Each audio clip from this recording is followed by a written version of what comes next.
भारत ही नहीं बल्कि हिंदुस्तान में 28 तारीख को एक ऐसी घटना होने जा रही है जिसकी कल्पना शायद ही किसी ने की हो। मेरे पीछे जो आप ट्विन टावर देख रहे हैं, रविवार को यानी 28 अगस्त को इसे एक बड़े धमाके के साथ उड़ा दिया जाएगा। पूरी दुनिया सांसें रोककर कुछ सेकंड्स में होने वाले इस धमाके का इंतजार कर रही है। कहीं कौतूहल है, कहीं अचरज है, तो कहीं एक लंबा इंतजार है, क्योंकि लंबे समय से कुछ लोगों ने ये लड़ाई लड़ी थी और इसके बाद अवैध तरीके से बनाई गई ये गगनचुंबी इमारत गिरा दी जाएगी। इस पर हम बातचीत करेंगे, हर एक एंगल से इसको आपको समझाने की कोशिश करेंगे, क्योंकि सबसे बड़े धमाके की सबसे बड़ी कवरेज टीवी 9 भारतवर्ष आपको दिखा रहा है। मेरे साथ मेरे दो सहयोगी जुड़ेंगे, स्टूडियो में मेरे साथ मौजूद रहेंगी सुरभि और साथ ही अंजलि, जो तमाम बारीकियां इस पूरे विषय की आपको समझाएंगी। साथ ही हमारे साथ मेहमानों का एक पैनल भी जुड़ा हुआ है। मैं परिचय कराना चाहूंगा आपका अपने मेहमानों से। मेरे साथ आलोक जी हैं जो कि टाउन प्लानर हैं, और साथ ही मेरे साथ जुड़े हुए हैं डॉक्टर राहुल शर्मा जो कि स्वास्थ्य से जुड़ी जितनी भी चिंताएं हैं उसके बारे में बताएंगे। मेरी दूसरी तरफ हैं दीवान सिंह जो कि पर्यावरणविद हैं, और साथ ही एक खास मेहमान हमारे साथ जुड़े हुए हैं अनिल सच्चर जी जो कि वाइस प्रेसिडेंट है RWA के, और वो बताएंगे कि कैसे इस लड़ाई की शुरुआत हुई और आज जब 28 तारीख को इस गगनचुंबी ट्विन टावर को ब्लास्ट के जरिए उड़ाया जाना है तो यहां तक पहुंचने का सफर कैसा रहा। लेकिन सबसे पहले बड़ी खबर इस वक्त की ये कि उल्टी गिनती शुरू हो चुकी है।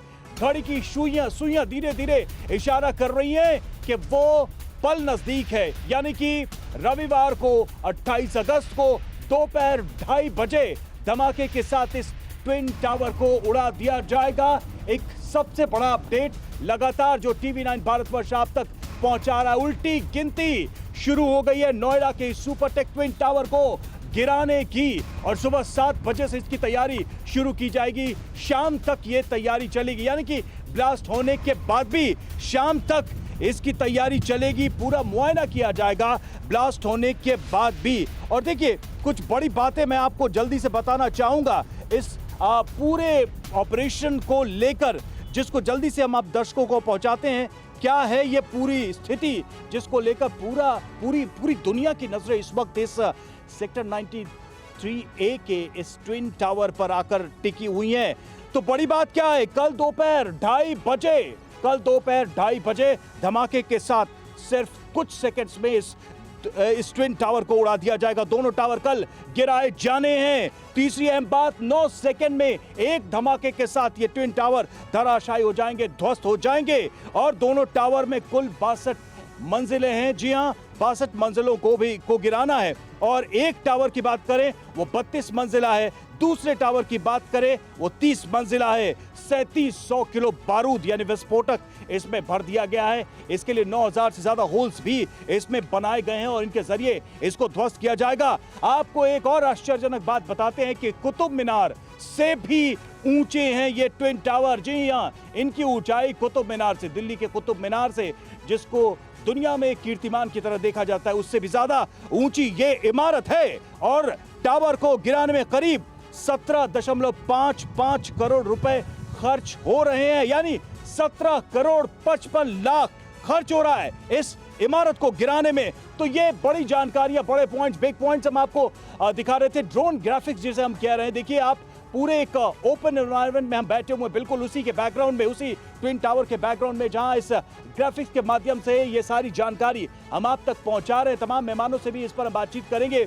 सर, पहला प्रश्न जो है आपसे मैं लूंगा, लेकिन चूंकि एनवायरनमेंट की बात हो रही है, चिंताएं उसकी हैं, लेकिन एक चीज सर, एक कमेंट जल्दी से, ये जो लीगल लड़ाई रही है, अब तो बस कुछ ही घंटे का इंतजार है। What is the feeling of this moment, यानी कि अब वो घड़ी करीब है जिसके लिए आपने लंबी लड़ाई लड़ी। सर, अपना माइक ऊपर करें। And accordingly the things have been taken up. Now our society was the best society in हमारी सोसाइटी जो है ये इज द बेस्ट, जो यहाँ का सबसे बेस्ट एरिया है in the near by two the south Delhi. अब हमारी ये बीच में रुकावट आई थी टॉवर्स की, वो हट जाएगी and will be again very happiest. All residents will be very happy to see all this go on. Sir, अंतिम घंटों की तैयारी क्या हो रही है रेजिडेंट्स की तरफ? रेजिडेंट्स हम लोग प्लान्स बना रहे हैं एवैक्यूएशन का, और अपनी सर्विसेज को पहले हम क्लोज करेंगे step by step. Safe evacuation होगा और फिर उसके बाद जैसे ही हमें क्लियरेंसेस मिलेंगी उसके बाद हमें सबसे पहली प्रायोरिटी हम RWA कर रही है रेस्टोरेशन ऑफ सर्विसेज आल्सो इस सीक्वेंस आफ्टर द अप्रूवल। जब CBRI और इनिशियल स्टेज पे आएंगे ये लोग उसके बाद हमारी सिक्योरिटी आएगी और उसके तुरंत बाद हमारी मेंटेनेंस टीम्स आएंगी। आफ्टर ऑल इनिशियल चेक्स हम लोग सबसे फर्स्ट हमारी यही रहेगी कि हम लोग सर्विसेज को जल्द से जल्द रिस्टोर करें, बिजली पानी लिफ्ट्स। उसके बाद हमारे जो सारे जो हमारे रेजिडेंट्स हैं वो दे विल कम।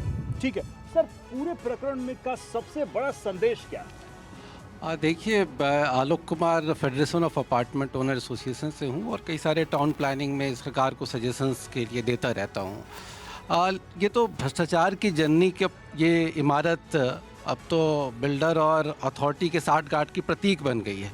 अब तो जहाँ भी करप्शन की बात होती है उसमें इस इमारत की चर्चा होगी, आगे भी होती रहेगी। ये तो अब एक एग्जाम्पल सेटर बन गया है। लेकिन इन सबसे बड़ी बात जो मैं पहले भी दोहराया हूँ आपके चैनल पे भी और भी, कि भाई इन सारे करप्शन को सबके सामने लाने में RWA ने बहुत बड़ी भूमिका निभाई। इलाहाबाद हाई कोर्ट में कुणाल रवि सिंह एक बहुत ही जुझारू लॉयर है, उसने अच्छी लड़ाई लड़ी और RWA का सपोर्ट रहा और कांस्टेंट सपोर्ट रहा। उसके बाद ये डिसीजन आया आज के डेट में और सुप्रीम कोर्ट ने डिमोलिशन भी दिया। लेकिन इन सब के बावजूद भी मैंने कहा कि ये सब लोग जानते हुए कि इसमें इतना बड़ा करप्शन हुआ, इस तरीके से इन्वॉल्वमेंट हुआ अथॉरिटी का, फायर डिपार्टमेंट का, इलेक्ट्रिकल सेफ्टी डिपार्टमेंट का, क्योंकि अपार्टमेंट ऐसे नहीं बन जाता, ढेर सारे उसको प्रोविजनल NOC लेने पड़ते हैं, प्रोविजनल NOC लेने पड़ते हैं। और प्रोविजनल NOC लेने के बाद उनका काम होता है कि अपार्टमेंट को फ्लोर बाई आके चेक करते रहना, क्योंकि प्रोविजनल NOC इसी बात की दी जाती है, फाइनल NOC लास्ट में दी जाती है, लेकिन प्रोविजनल दी जाती है। वो ये चेक करते रहे कि मैं वही कह रहा हूँ कि कई साल ये ये मतलब ये तो एक कमेटी ऐसी बननी चाहिए जिसमें जितने सारे लोग, मैंने सुना कि 3 चीफ फायर ऑफिसर सस्पेंड हुए हैं, लेकिन केवल उनकी बात नहीं है, CFO के अंडर में ढेर सारी इन्फोर्समेंट की टीम रहती है, जो डेवलपमेंट अथॉरिटी है उसके अंडर में इन्फोर्समेंट की टीम रहती है, तो कहाँ के उतने सारे ऑफिसर? लेकिन ये भी तो है कि एक पूरा का पूरा चेन भी एक्सपोज हुआ है। हाँ, एक दो लोग नहीं, पूरा का पूरा चेन एकदम एक्सपोज हुआ है। बट एक्सपोज होना ही सॉल्यूशन नहीं है। आप एक्सपोज होने के बाद अगर कार्रवाई नहीं कर पाते हो, केवल सस्पेंशन करके छोड़ देते हो, सब हाई कोर्ट से कुछ दिन में जाके स्टे ले आएंगे। आप कह रहे हैं कि अकाउंटेबिलिटी भी होनी चाहिए, एक आदमी अरेस्ट नहीं है। ठीक है।